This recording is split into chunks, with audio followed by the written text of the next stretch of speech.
देख रहे हैं नेपाल वन और मैं आपके साथ हूं नगमा शेख। पूर्वांचल की अहम खबरों के साथ पूर्वांचल न्यूज में तो बुलेटिन की शुरुआत करते हैं। केंद्र सरकार द्वारा लाए गए कृषि बिल के विरोध में तमाम विपक्षी दलों और किसान संगठनों ने भारत बंद बुलाया। गोरखपुर में भारत बंद के दौरान कांग्रेस कार्यकर्ताओं और पुलिस के बीच झड़प हो गई। कृषि बिल के विरोध में गोरखपुर में बुलाए गए भारत बंद के दौरान कांग्रेस कार्यकर्ताओं ने नगर निगम पार्क में विरोध प्रदर्शन किया और केंद्र सरकार के बिल वापस लेने की मांग की। पुलिस ने कांग्रेस कार्यकर्ताओं को रोकने का प्रयास किया, जिसके बाद धक्का मुक्की शुरू हो गई।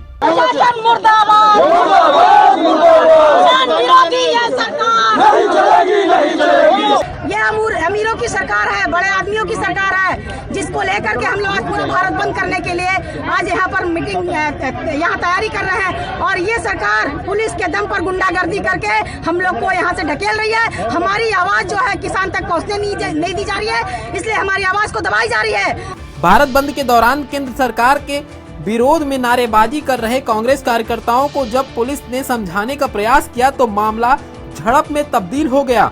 कांग्रेस कार्यकर्ता का कहना था कि संसद में सरकार किसान विरोधी बिल लेकर आई है, उसे तुरंत वापस लिया जाए, क्योंकि ना तो ये किसानों के हित में है और ना ही देश के हित में। अब रेल टिकट की तरह ही पार्सल भी 120 दिन पहले बुक होंगे। यही नहीं, एक पार्सल वैन भी 30 दिन पहले बुक होगी, लेकिन इसके लिए बुकिंग के समय कुल भाड़े का 10% एडवांस जमा करना होगा। बाकी 90% भाड़ा ट्रेन छूटने के 1 घंटे पहले जमा करना होगा। रेलवे बोर्ड ने सभी जोनल महाप्रबंधक को इस संबंध में निर्देश जारी कर इसे तत्काल प्रभाव से लागू करने के निर्देश दिए हैं। यात्रियों और व्यापारियों की मांग पर यह बदलाव किया गया है। नए नियम के मुताबिक अगर कोई बुक किए गए भाड़े को रद्द करता है तो एडवांस बुकिंग के समय जमा की गई राशि को जब्त कर लिया जाएगा। 72 घंटे पहले अगर कोई पूरा भाड़ा जमा कर देता है और फिर बुकिंग को रद्द करता है तो इस कंडीशन में 50% रिफंड होगा। बुक हुए माल को रेलवे प्रशासन स्पेशल ट्रेनों से भेजेगा। व्यापारियों और आम जनता को अब अपने सामान को एक जगह से दूसरे जगह भेजने के लिए दिक्कतों का सामना नहीं करना पड़ेगा, क्योंकि रेलवे प्रशासन 120 दिन पहले ही अब आपके सामान की बुकिंग करेगा, महज 10% की एडवांस राशि में। लेकिन यदि कोई व्यक्ति एडवांस बुक करने के बाद कैंसिल कराता है तो उसका वो पैसा 10% जब्त कर लिया जाएगा। रेलवे की सुविधा से जहां व्यापारियों और आम लोगों को फायदा मिलेगा, वहीं दूसरी तरफ रेलवे के राजस्व में भी भारी इजाफा होगा। मुख्यमंत्री योगी आदित्यनाथ ने पंडित दीनदयाल उपाध्याय की जयंती पर तकनीकी और व्यावसायिक शिक्षा के सरकारी संस्थानों के लिए 200 करोड़ रुपए जारी किए। इस मौके पर मुख्यमंत्री ने सूचना निदेशालय के नवनिर्मित भवन पंडित दीनदयाल उपाध्याय सूचना परिसर का भी लोकार्पण किया। इसके पहले सीएम योगी आदित्यनाथ ने पंडित दीनदयाल उपाध्याय की प्रतिमा पर माल्यार्पण कर उन्हें श्रद्धांजलि दी। मुख्यमंत्री योगी आदित्यनाथ ने पंडित दीनदयाल उपाध्याय की जयंती पर उन्हें नमन किया और उनके योगदानों को याद किया। इस मौके पर सीएम योगी ने कहा कि प्रदेश में पंडित दीनदयाल उपाध्याय के नाम पर सभी विश्वविद्यालय में शोध पीठ की स्थापना करने का निर्णय लिया गया है। इसके अलावा उनके नाम पर राज्य में आदर्श नगर पंचायत मॉडल विद्यालय भी संचालित कराए जा रहे हैं।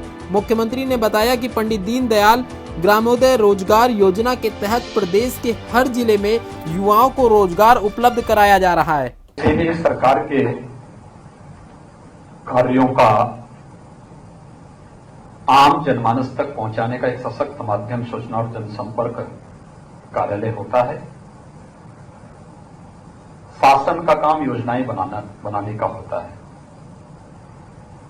प्रशासन विभिन्न माध्यमों से उसे आम जन तक पहुंचाती है,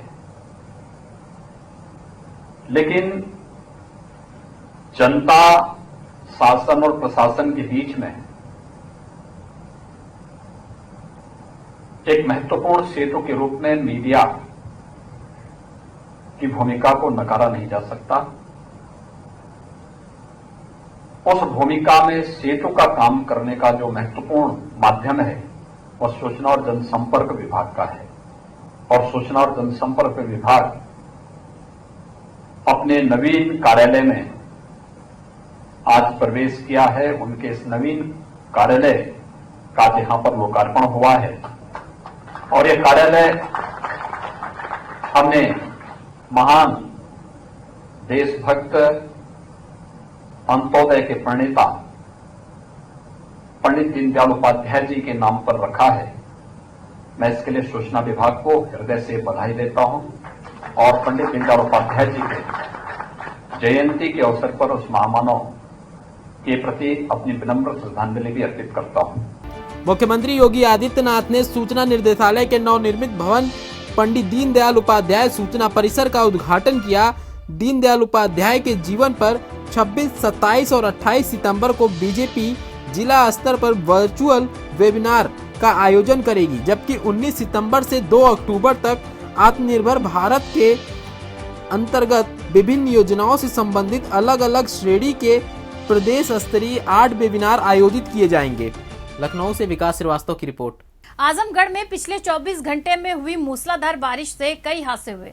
निजामाबाद और जहानागंज क्षेत्र में कच्चे मकान गिरने से 2 लोगों की मौत हो गई, 6 जख्मी हो गए। वहीं करंट से भी मुबारकपुर में एक युवक की जान चली गई।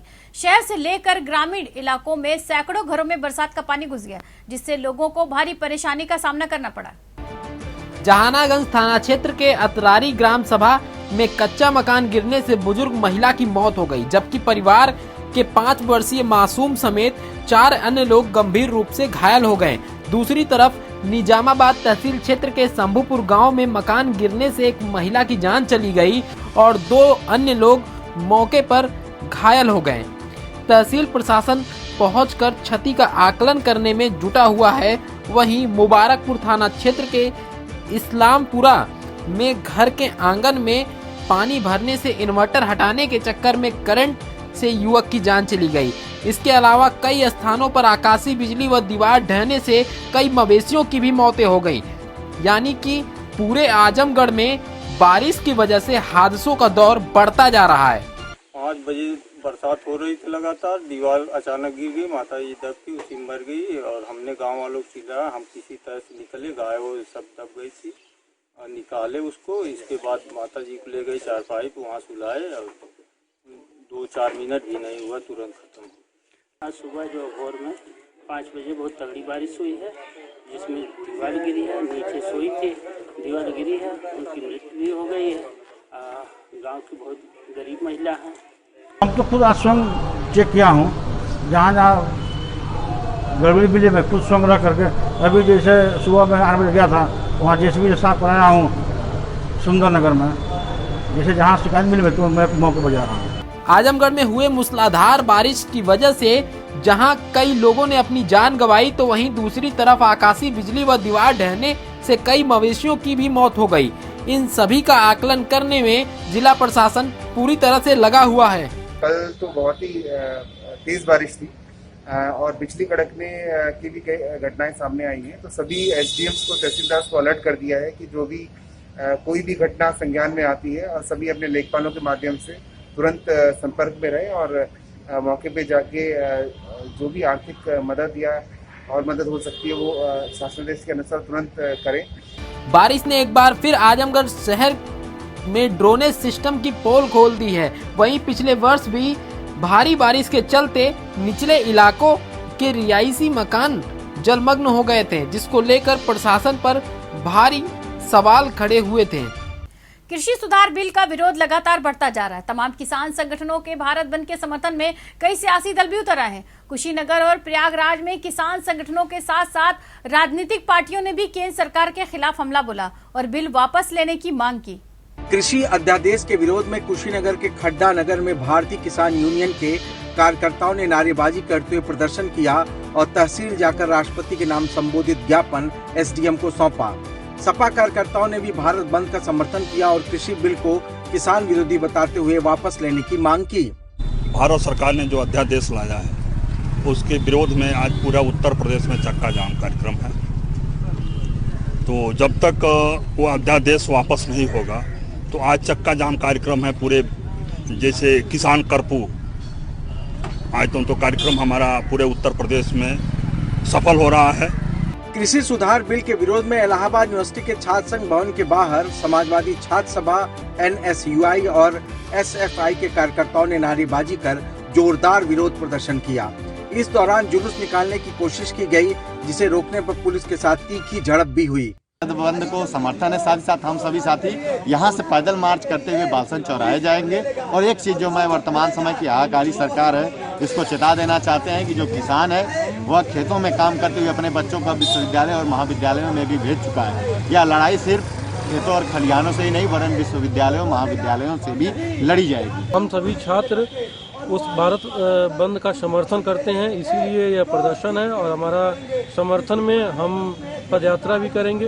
ये जो बिल आया है यह एंटी फार्मर बिल है, किसान विरोधी बिल है और इसी बिल का हम विरोध कर रहे हैं। सत्ता पक्ष और विपक्ष दोनों ही किसान हितैषी होने का दावा कर रहे हैं। इसके पीछे उनके अपने अपने तर्क हैं, लेकिन एक हकीकत ये भी है कि आजादी के इतने साल बाद भी अन्नदाता की हालत जस की तस है, जबकि सियासी दल बारी बारी से सत्ता में आते हैं। आजमगढ़ में लगातार बढ़ते जा रहे बदमाशों के हौसले। आजमगढ़ में एक बंदूकबाज जिसके खौफ से आम जनता भयभीत हुई पड़ी है। जहां लोगों से एक बंदूक नहीं संभलती, वहीं ये बंदूकबाज एक साथ 4-4 बंदूक लेकर चलता है और लोगों को डराने और धमकाने का काम करता है। मामला आजमगढ़ जिले के जहानागंज थाना क्षेत्र के सलेमपुर गांव का है, जहां दबंगों ने भय का माहौल बना रखा है। आरोप है कि कैलाश यादव असलहे का खुलेआम प्रदर्शन कर लोगों को भयभीत आए दिन करता है। दबंग द्वारा मारपीट में पीड़ित लहूलुहान हालत में पुलिस अधीक्षक कार्यालय पहुंचा। पीड़ितों ने एक वायरल वीडियो जिसमें ये दबंग व्यक्ति 4 बंदूक लिए हुए है, जिसे आजमगढ़ के पुलिस अधीक्षक को दिखाया। पीड़ित का कहना है कि जमीनी विवाद को लेकर हो रही मारपीट के बीच बचाव करने पहुंचा तो मुझे और मेरे अन्य साथियों को जमकर पीटा गया। उन लोग राजनीति करवा के हमको मरवाए हैं। हम 2 साल गांव छोड़े थे, ये हमको मारने के लिए सब प्लान बना रहे थे, तो हम 2 साल गांव छोड़े थे। किस चीज से मारे हैं? उन लोग पूरे ईटा पत्थर पूरा हर चीज लिए थे, हथियार सब लिए थे। हम एकदम नॉर्मल हो गए उसमें कि जान भी मार सकते हैं सब, इसीलिए हम एकदम हाथ कुछ नहीं उठा चुके हैं। वहीं पूरे मामले पर पुलिस अधीक्षक ने कहा कि मारपीट के प्रकरण पर मुकदमा दर्ज कर लिया गया है, कार्रवाई की जाएगी। उन्होंने यह भी बताया कि प्रदर्शन कर रहे असलहा वीडियो की जांच में असलहा लाइसेंसी पाया गया है और उसके बारे में ये पता चला कि जो हथियार हैं वो लाइसेंसी हथियार हैं और वो जो लोग अंदर गए हुए थे उनके हथियार वो लिए हुए हैं। लेकिन इस तरह के हथियारों का प्रदर्शन हालांकि क्लोज कैंपस है लेकिन वो भी ठीक नहीं है, उसके बारे में पता लगाया जा रहा है और बहुत जल्दी उस पर कार्रवाई होगी। ये जो आरोप है उसके संबंध में उसमें मुकदमा पंजीकृत किया गया है और जो भी बात सामने आई उसके आधार पर कड़ी कार्रवाई इसमें की जाएगी। आजमगढ़ में आए दिन बदमाशों और माफियाओं के कारनामे सामने आते रहते हैं, जिसको देखते हुए जरूरत है कि पुलिस ऐसे बदमाशों पर लगाम लगाए। हत्या के इरादे से लखनऊ में जा रहे 2 बदमाशों को अयोध्या पुलिस ने गिरफ्तार कर लिया। इनके पास से 2 तमंचा और 2 जिंदा कारतूस भी पुलिस ने बरामद किया। एसएसपी दीपक कुमार के नेतृत्व में अयोध्या पुलिस को उस वक्त बड़ी सफलता हाथ लगी जब हत्या के मकसद से लखनऊ जा रहे थे 2 सुपारी किलर को गिरफ्तार कर लिया गया। दोनों बदमाशों की गिरफ्तारी पटरंगा में हुई। सूत्रों के अनुसार दोनों बदमाशों को लखनऊ में एक व्यक्ति की हत्या के लिए पैसे दिए गए थे। अयोध्या जनपद के पटरंगा एसएचओ के द्वारा 2 शार्प शूटर को गिरफ्तार किया गया। इनसे भी पूछताछ की जा रही है ताकि इनका जो पिछला आपराधिक इतिहास है उसका ब्यौरा हम लोग इससे ले रहे हैं। यह अयोध्या पुलिस की एक महत्वपूर्ण सफलता है। इससे एक महत्वपूर्ण एक व्यक्ति की हत्या जान होने से इसमें बचाई गई। मेरे द्वारा हमारी जो पुलिस टीम एसएचओ पटरंगा रतन शर्मा और उसकी टीम को 5,000 रुपये का रिवार्ड भी दिया जाता है। खबरों के मुताबिक दोनों बदमाश दिनेश द्विवेदी नाम के शख्स की हत्या करने के इरादे से जा रहे थे। देवेंद्र सिंह नाम के व्यक्ति ने बदमाशों को इसके लिए पैसे दिए थे। पुलिस ने इनके पास से 1 लाख से ज्यादा रकम और बाइक भी बरामद की है। सरकारी योजनाओं को अमली जामा पहनाना टेढ़ी खीर है। सरकारी योजनाओं को पूरा करने में तमाम अड़चने हैं। यहाँ कदम कदम पर भ्रष्टाचार की दीमक लगा मिलता है। इसके अलावा लाल फीताशाही और लेट लतीफी भी योजनाओं के पूरा होने में बड़ी बाधा है। ऐसा ही एक मामला देवरिया में सामने आया, जहां शौचालय निर्माण के नाम पर पैसों का वारा न्यारा करने का आरोप ग्राम प्रधान पर लगा है। देवरिया में भाटपरानी के नवसृजित ग्राम पंचायत बेलथरा में शौचालय निर्माण में अनियमितता का आरोप ग्राम प्रधान और ग्राम पंचायत अधिकारी पर लगा है। शिकायतकर्ता के मुताबिक शौचालय निर्माण में मानकों की अनदेखी की गई है और पैसों का बंटरबांट किया गया है। ग्रामीणों का आरोप है कि गांव में स्वच्छता अभियान के तहत जो शौचालय बनाए हैं वो कागजों में तो फिट हैं, लेकिन हकीकत में मानकों में कमतर हैं। हमने ये साहब कि जो शौचालय जिन्हें वो लाखों रुपया का नुकसान किए हैं और टगरों ने भी कोई काम नहीं किए हैं। ग्राम प्रधान जो हैं कोई काम मौके पर कराए नहीं है और कागज में सारा काम हुआ है। गांव वालों का आरोप है कि अधिकांश काम सिर्फ कागजों पर पूरे हुए हैं, जमीनी हालत इससे बिल्कुल अलग है। शिकायतकर्ता का कहना है कि विकास के नाम पर लाखों रुपए हड़पे गए हैं, वहीं शौचालय के घटिया निर्माण में भारी धांधली की गई है। वर्तमान प्रधान के द्वारा जो है सरकारी धनराशि का सदुपयोग किया गया है और पिछले पंचवर्षीय में जितने भी सरकार के द्वारा चाहे राजस्व निधि का पैसा हो, चाहे वो आपके केंद्र सरकार से भेजे गए मनरेगा के धनराशि का पैसा हो, बड़े पैमाने पे घोटाला किया गया है। विकास संबंधी कार्यों की जांच प्राय राजस्व विभाग द्वारा नहीं, जिलाधिकारी महोदय के समझ शपथ पत्र दिया जाता है। उसके बाद ही विकास विभाग के जिला स्तरीय अधिकारियों को डिप्यूट किया जाता है, वो जांच करते हैं, फिर उस पर प्रभावी कार्रवाई होती है। तो ये रास्ता प्रक्रिया अपनाया जाना चाहिए शिकायतकर्ता द्वारा। इस पूरे मामले पर ग्राम प्रधान ने अपनी सफाई दी। उनका कहना है कि विकास कार्यों में कोई गड़बड़ी नहीं की गई है। भ्रष्टाचार से जुड़ा ये पूरा मामला अब प्रशासन की नजर में है। हमें तो किसी शिकायत की जानकारी अभी तक नहीं है कि कोई जनता शिकायत की है, लेकिन अगर शिकायत होगी तो जांच अधिकारी मौजूद है, अधिकारी जांच करेंगे ही। इसको हम लोग अधिकारियों से जांच करा के उसका आगे की आवश्यक कार्रवाई करेंगे। इसको हम लोग चेक कर लेंगे और आवश्यक कार्रवाई करेंगे। सरकारी योजनाओं में भ्रष्टाचार का खेल काफी पुराना है। विकास कार्यों में अनियमितता की शिकायतें भी अक्सर आती रहती हैं। हालांकि इस पूरे मामले में कौन सच बोल रहा है और कौन झूठ, इसका खुलासा जांच के बाद ही हो जाएगा। जिस कृषि बिल को केंद्र सरकार किसानों के लिए ऐतिहासिक बता रही, उनके जीवन को बदलने वाले करार दे रही है, उसी कृषि बिल के खिलाफ किसान संगठन सड़कों पर है और विपक्षी दल भी उनके साथ उतरकर अपना विरोध जता रहे हैं। विपक्ष इस बिल को किसानों के साथ अन्याय बता रहा है। आजमगढ़ में केंद्र सरकार के कृषि बिल के खिलाफ सपा कार्यकर्ता सड़क पर उतरे। समाजवादी पार्टी ने कहा कि अगर सरकार इस किसान विरोधी बिल को वापस नहीं लेती है तो आगे इससे भी बड़ा प्रदर्शन किया जाएगा। विरोध कर रहे कार्यकर्ताओं ने कहा कि इस बिल से किसान गरीब से और गरीब होगा, जबकि पूंजीपतियों को इसका सीधा लाभ मिलेगा। सरकार जबरियन कृषि अध्यादेश ला करके किसान को खटियर मजदूर बनाना चाहती है, किसान को गुलाम बनाना चाहती है। इसमें जो न्यूनतम समर्थन मूल्य था, उस न्यूनतम समर्थन मूल्य को हटा करके सरकार पूंजीपतियों के हाथ में किसान को गिरवी रखने का काम कर रही है। आज जो किसान बिल पास हुई है उससे किसान बर्बाद हो जाएगा। आज एक नौकर बन के अपने खेतों में काम करेगा। इसलिए हम कहना चाहते हैं कि यह लड़ाई हम आज तो ज्ञापन दिए, इसकी लड़ाई हम विधानसभा जब खुलेगी तो इसकी लड़ाई वहां भी लड़ने का काम करेंगे। सपा कार्यकर्ताओं के प्रदर्शन के दौरान पुलिस के साथ धक्का मुक्की भी हुई। आजमगढ़ के साथ साथ बलिया में भी सपा कार्यकर्ताओं ने बिल का विरोध करते हुए केंद्र सरकार के खिलाफ नारेबाजी की। सपा कार्यकर्ताओं ने इसे किसान के साथ धोखा बताते हुए बिल वापस लेने की मांग की। यह देश किसानों का देश है, यह देश नौजवानों का देश है। इस बिल से नौजवान और किसान दोनों बर्बाद हो जाएंगे। इस वजह से समाजवादी पार्टी के राष्ट्रीय अध्यक्ष माननीय अखिलेश यादव जी के निर्देश पर पूरे उत्तर प्रदेश में और पूरे देश के पैमाने पर इस बिल का हम लोगों ने विरोध किया। एक और जहां बीजेपी का कहना है कि किसानों को सशक्त और आत्मनिर्भर बनाने के लिए कृषि सुधार बिल लाया गया है, तो वहीं विपक्ष इसे सिरे से खारिज करता नजर आ रहा है। दोनों की लड़ाई का असर अब संसद की सीढ़ियों से उतरकर सड़कों पर आ गया है। महाराजगंज में दीवार पर स्लोगन लिखने को लेकर ग्राम प्रधान के परिवार और गांव के एक व्यक्ति से हुए विवाद में एक बुजुर्ग की मौत हो गई। महाराजगंज के कोठीबार थाना इलाके के बिसोखोर गांव में दीवार के स्लोगन लिखने को लेकर ग्राम प्रधान के परिवार और एक शख्स के बीच में विवाद हो गया, जिससे हिंसक रूप ले लिया और इस घटना में एक बुजुर्ग व्यक्ति की मौत हो गई। खबरों के मुताबिक गांव का ही एक व्यक्ति दीवार पर मौजूदा प्रधान के विरोध में स्लोगन लिख रहा था। एक बुजुर्ग ने जब इस पर आपत्ति जताई तो उसे धक्का देकर गिरा दिया गया।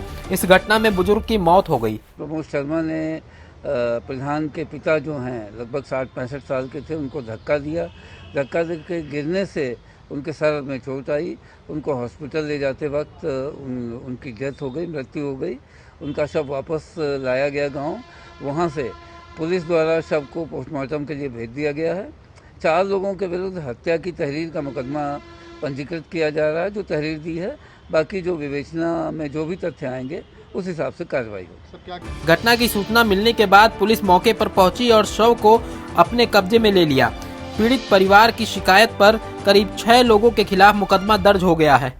केंद्र सरकार के कृषि सुधार बिल के विरोध में किसानों का विरोध लगातार जारी है। इसी क्रम में संगम नगरी प्रयागराज में भी भारतीय किसान यूनियन के बैनर तले बड़ी संख्या में किसानों ने प्रदर्शन किया और सरकार से इस बिल को वापस लेने की मांग की।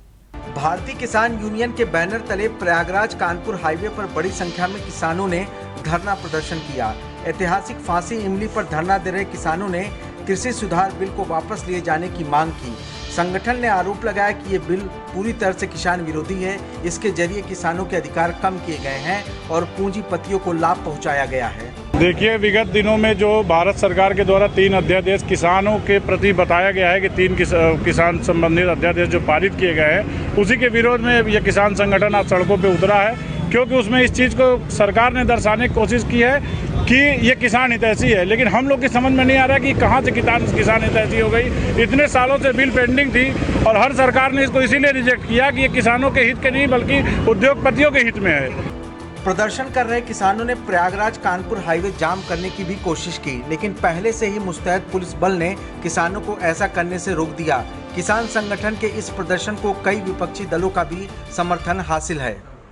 संगम नगरी प्रयागराज में रिश्तों को कलंकित करने वाला मामला सामने आया है, जहां रिश्ते के नाना ने फेसबुक प्रेमिका को पाने के लिए 15 महीने की नाती का अपहरण कर लिया। मासूम के अपहरण की खबर से हड़कंप मच गया। करेली थाना पुलिस ने तुरंत मुकदमा दर्ज कर अपहरणकर्ताओं की तलाश शुरू कर दी। मामले की गंभीरता को देखते हुए क्राइम ब्रांच को भी लगा दिया गया और 48 घंटे के अंदर बच्चे को सकुशल बरामद कर उसके माता पिता को सौंप दिया। पुलिस ने मुख्य अपहरणकर्ता नन्हे और उसके साथी दिलदार को गिरफ्तार कर लिया है। प्रयागराज में प्रेम प्रसंग के चलते 15 महीने के बच्चे का अपहरण उसके रिश्ते के ही नाना नन्हे ने कर लिया। नन्हे सऊदी अरब में रहता था और फेसबुक पर उसकी एक लड़की से दोस्ती हो गई। नन्हे पहले से ही शादीशुदा था, लेकिन उसने अपनी फेसबुक फ्रेंड को शादी के लिए राजी कर लिया। इस बीच वो भारत आया और अपने भांजे सलमान को लड़की के पास शादी का प्रस्ताव लेकर भेजा। यहाँ कहानी ने नया मोड़ ले लिया। मामा की शादी का प्रस्ताव ले जाने वाले सलमान की भी उसी फेसबुक फ्रेंड से दोस्ती हो गई। इसके बाद लड़की ने नन्हे से दूरी बना ली। इसी बात से नाराज होकर नन्हे ने अपने भांजे सलमान से बदला लेने की सोची और उसके 15 महीने के भांजे का अपहरण कर लिया। बच्चे के बदले नन्हे सलमान से अपनी फेसबुक फ्रेंड को वापस करने की मांग करने लगा। हमसे गलती हो गई, अब दोबारा गलती ऐसे नहीं होगी। हमारी उससे पहले शादी हुई थी, अभी कुछ नहीं, हमारा उसका कोई रिलेशन नहीं है। क्या है? तो बच्चे को किस लिए किया गया? हमको नहीं मालूम है। ये बच्चा है, ये बच्चे का जो है अम्मी का जो है मामू है, वो आया और इसे एक लड़की की वजह से किडनैप कर लिया।